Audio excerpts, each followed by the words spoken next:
We're doing our top 20 rankings at the tight end position. In this video, we're doing 1 through 10. At number 1, we have to go through with Sam Laporta. He showed us last season that he can even do good things as a rookie, right? There's things that he can do that a lot of other tight ends really can't do. He's involved in the passing game. He's catching the ball at a high clip, and Jared Goff is really trusting this guy to put up some nice numbers. We all know in the history of the years of tight ends, there's a bunch of cockadoodle with just a couple up at the top. This year, I'm starting to see a little bit of the tight end position that I'm actually don't mind getting to. Can't wait to get through those in this video as well. But Sam Laporta, he's definitely up there with Amon-Ra St. Brown. Jameson Williams should be a little bit more involved into the offense. You know, you got that dual head at the running back position with David Montgomery and Jahmyr Gibbs. So Sam Laporta, he's still a big part of the offense. Still like what he can provide for you. I think he's easily the number 1 tight end on the season as of right now in my rankings. Get this guy in your lineup. He should be really high in ADP right now. So if you want to get him, you're probably gonna have to spend a really high draft pick in order to get him on your team. So coming here, number 2, I've got to go over with Mark Andrews. This guy is a part of the offense, and yes, we do know Isaiah Likely will probably be a bigger part of the offense too after he has shown what he's able to do with Lamar Jackson when Mark Andrews was out due to injury last season. So, but still, Mark Andrews, he has a nice connection there with Lamar Jackson. I think it's going to be even maybe a little more open for him in the middle of the field because most of these linebackers are going to be targeted in on Derrick Henry, and what is he going to be doing with the football? I think it's just going to open up more opportunities for Mark Andrews to be just another stud at the tight end position. Really close for him to be number 1 for me. I like him that much this season. So moving along here, number 3, we're going over Travis Kelce. Yes, the guy who's been number 1 for the last umpteen years.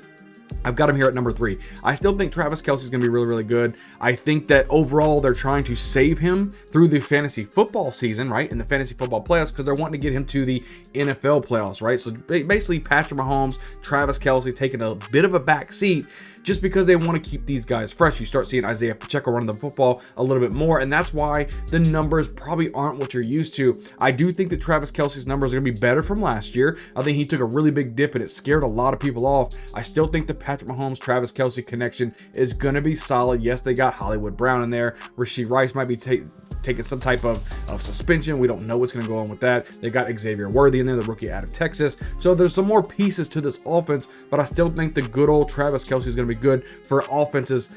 I like what he does. I like what he does. Yes, he's number 3, but I still like Travis Kelce for the season. Go over number 4, another tight end that I really like. It's going to be Trey McBride. Yes, they got Marvin Harrison Jr., the wide receiver out of Ohio State. He's coming over here with the number 1 pick for the Cardinals that they took in the first round. So yes, he's going to get a lot of targets, right? But other than that, there's no other target share that he needs to go or be a problem with, right? It's going to be Trey McBride. He's going to get a lot of targets, and he showed us last year he could be a reliable target for Kyler Murray. Built a nice rapport with that quarterback, and he has a nice, safe, I believe, high floor in Trey McBride. He's going to get that many opportunities. I love him at number 4 in my lineups or in my rankings. I'm probably going to be taking a lot of Trey McBride this year. Coming in at number 5, we're talking about Dalton Kincaid, probably the number 1 target for Josh Allen and the Buffalo Bills. They lost Stephon Diggs. They lost Gabe Davis. They lost all of their weapons on the outside. Who is still there? Well, we got to talk about Dalton Kincaid. Yeah, Khalil Shakir is there. Keon Coleman, Curtis Samuel, got some new weapons out there. I get it. But you know what? Dalton Kincaid, he's the good old faithful. He's going to be getting those touchdowns, those red zone targets. I like what Dalton Kincaid brings to the offense. I think he's going to be the number 1 target for Josh Allen. That's why I have him here at number 5. Going over here at number 6, we got to go over George Kittle, another tight end with such a high ceiling. Now, he does have a pretty lower floor than what I like out of my tight end positions. He's either going to help you win a week or he's going to completely give you a freaking dud. That's just what George Kittle gives you. That's been his career. He's that spike week type of tight end, but he can give you some winning performance. So we have to wait and see. As of the recording of this video, we don't know what's going on with Brandon Ayuk. Does he end up staying with the 49ers? Does he go? We don't know. They got the rookie Ricky Pearsall in there. You know, they just signed DeJuan Jennings to a contract. We do have Deebo Samuel, Brock Purdy, the quarterback position, right? So they got some weapons around there. George Kittle's a part of that. He's one of the biggest weapons they have on the 49ers. Amazing defense. They're going to have plenty of opportunities on offense to score a lot of points. George Kittle should be there. Easy number 6 for me. I really do like George Kittle. Coming over here, number 7, we're going over Evan Engram, the tight end for the Jacksonville Jaguars. He gets a lot of targets. He's probably some of the higher target tight ends in the entire NFL. He's a part of it, right? So, you know, Calvin Ridley is now gone. They end up getting Brian Thomas Jr. I like him, the wide receiver out of LSU. They still got Christian Kirk there as well. They have some weapons, right? They got some things, but it's the rapport thing, right? Trevor Lawrence built a nice rapport with Evan Engram. It is what it is. And quarterbacks like to use tight ends as safety blankets. We talk about it on this channel all the time about safety blankets and quarterbacks.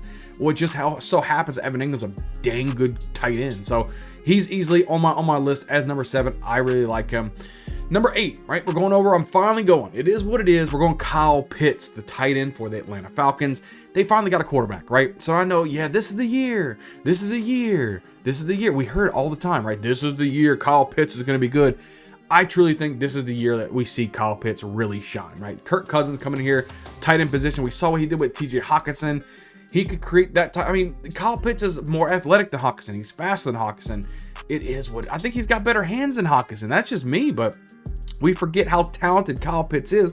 He's just not being utilized in the offense. Arthur Smith is out. Kirk Cousins is in. I think you see some fireworks from Kyle Pitts. I'm loving what I'm seeing. Going to her at number 9. I'm talking about David Njoku. And before all you trolls saying this in the comment section below, talking about, oh, it's Deshaun Watson. Yeah, Joe Flacco's no longer there. Here, listen here.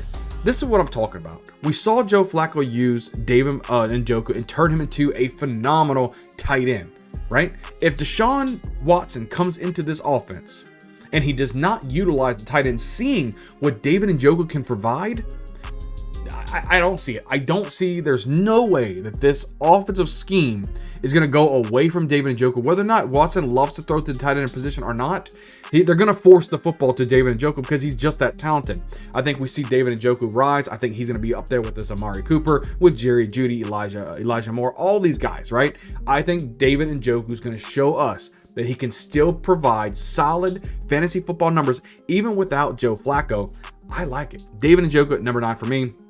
Coming over number 10, the touchdown-dependent Jake Ferguson. I think the Dallas Cowboys offense is really, really potent. Then they're going to be throwing the ball all over the field. It's almost a do-or-die season for Dak Prescott. He's going to want to get it to his guys. He's going to be throwing a lot to CeeDee Lamb, going to be throwing a lot to Jake Ferguson. And we know Jake Ferguson, in my opinion, is more touchdown-dependent. If he's going to be solid for you for fantasy football, he's probably going to need to get you a touchdown. He's able to do that. Really good red zone target. I think the Cowboys are going to start showing some more sparks there in the offense, be a little bit more high-flying. I think with Ezekiel Elliott over there, with Rico Dowdle, they're kind of splitting the backfield workload. They're not going to be running the football quite often, right? There's going to be throwing the ball all over the field. Dak Prescott's going to be a top, probably fantasy quarterback, and he's going to need the guys to throw to. I think Jake Ferguson is one of those guys that can help you do it. But guys, that is 1 through 10 for my top 20 tight ends. Guys, hit a subscribe button. We are really close to 1,000 subscribers. Make sure you hit a like button because that really helps out with the algorithm, and leave a comment down below. Is there anybody or any tight end that I did not put in the top 10 that you believe should be in the